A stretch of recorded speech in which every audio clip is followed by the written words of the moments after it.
Қайырлы күн, құрметті кітап сүйер қауым.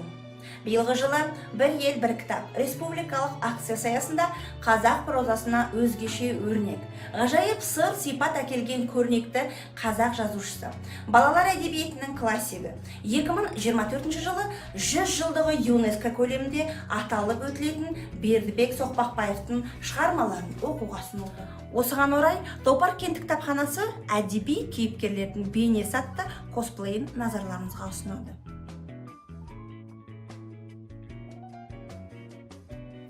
Косплей бұл сүйікті кейіпкерлердің костюмдерін киюден тұратын хобби ғана емес, сонымен қатар актерлық ойын. Топар кенті кітапханасы бір кітап акциясы аясында жас оқырмандарды белгілі балалар жазушысы Бердібек Соқпақбаевтың «Менің атым Қожа» кітабын оқуға тарту үшін өз жұмысында әдеби косплей форматын пайдалануға жөн көрді. Балаларға келесі шарт қойылатын болады. «Менің атым Қожа» кітабынан қожаның өз бейнесін суреттеген сәтін айнымайтындай қылып қайталау керек.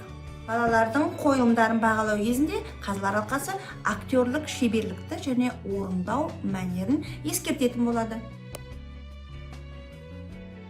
Менің атым Қожа, фамилиям Қадыр. Көркем шығармада адамның кім екені айтылып қана қоймай, сырт бейнетін сипаттайтын дәстүр бар ғой. Алдымен мен өзімді айнаға қарап байыптап алайын. Міне, мынау менің мұрным. Әжем кейде менің атымды атамай, тампыш неме дейді. Оның айтқаны ып-ырыс екен ғой. Екі танауыма екі саусағым оп-оңай сыйып тұр. Басымды қараңдаршы, қарбыз сияқты доп-домалақ тап-тақыр. Менің шашым, қаттылығы, қайраттылығы сонша, шошқаның қылшығынан бір кем емес. Ал менің бойымды кейбірлері орташа бойлы дейді. Бірақ мектептегі медбике менің бойым 139 сантиметр дейді. Ал жасым 12-де, 5-ші сыныпты енді ғана бітіріп отырмын, солай. Менің атым Қожа, фамилиям Қадыр. Көркем шығармада кейіпкердің кім екенін аталып қана қоймай, сырт бейнесі қоса сипатталатын дәстүр бар ғой. Бұл үшін әуелі өзімді айнадан байыптап қарап алайын. Мынау менің мұрным. Әжем кейде менің атымды атамай тампыш неме дейді. Оның айтқаны ып-ырыс. Екі танауға екі саусағы еркін сыйып кетерлік. Басым қарбыз тәрізді доп-домалақ тап-тақыр.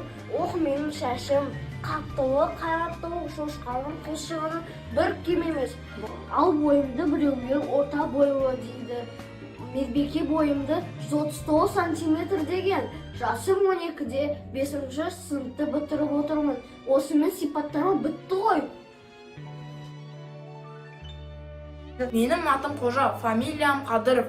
Көркем шығармада кейіпкердің кім екені айтылып қана қоймай, сырт бейнесі қоса сипатталынатын дәстүр бар ғой. Бұл үшін әуелі өзімді өзім айнадан қарап алайын. Мынау міне менің мұрным. Әжем кейбір кезде менің атымды атамай, тампыш немене дейді. Ып-ырыс екен ғой. Мына екі танауыма екі саусағым еркін кіреді. Мына басымды қараңдар, қарбыз тәрізді, доп-домалақ тап-тақыр. Шашымды айтсаңшы, шошқаның қылшығынан бір кем емес. Ал бойымды айтсам біреулер орта бойлы дейді. Бірақ кеше медбике айтады маған 139 сантиметр дейді. Жасым 12-де, 5-ші сыныпты енді бітіріп жатырмын. Менің атым Қожа, фамилиям Қадыр. Көркем шығармада кейіпкердің кім екенін аталып қоймай, сырт бейнесі қоса сипатталатын дәстүр бар ғой. Бұл үшін әуелі өзімді айнадан қарап алайын. Мынау міне мұрным. Әжем кейде мені тампыш неме дейді. Оның айтқаны ып-ырыс екен ғой. Екі танауыма екі саусағым еркін сыйып кетеді. Мына басымды қараңдар. Басым қарбыз тәрізді доп-домалақ тап-тақыр. Менің шашым, қаттылығы, қайраттылығы шошқаның қылшығынан бір кем емес. Ал бойымды білмей, біреулер орта бойлы дейді. бойым медбике айтқандай 138 сантиметр. Жасым 12-де, 5-ші сыныпты бітіріп отырмын. Менің атым Қожа, фамилиям Қадыров. Көркем шығармада кейіпкердің кім екенін атылып қана қоймай, сырт бейнесін қоса сипатталатын дәстүр бар ғой. Бұл үшін әуелі өзімді айнадан қараймын. Мынау менің мұрным.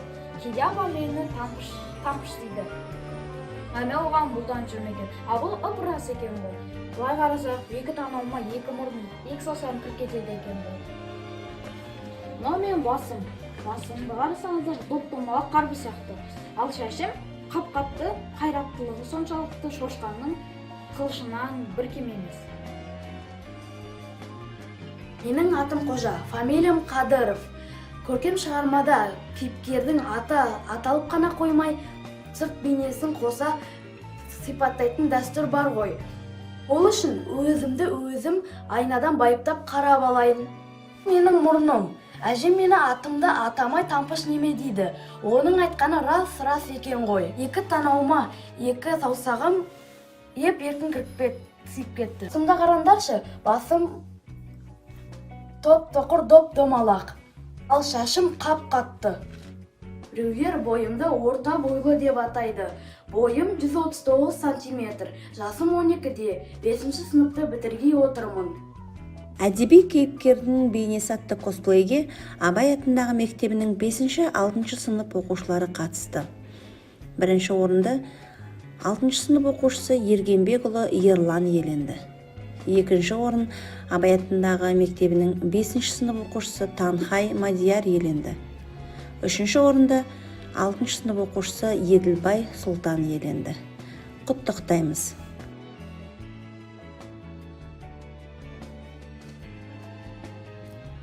Кітап дегеніміз ақылына ақы сұрамайтын ең құнды қазыналардың бірі. Кітап өмір ұстазы деп бекер айтпаған. Сондықтан жастар кітап оқуды күнделікті әдет қылуға тиіс.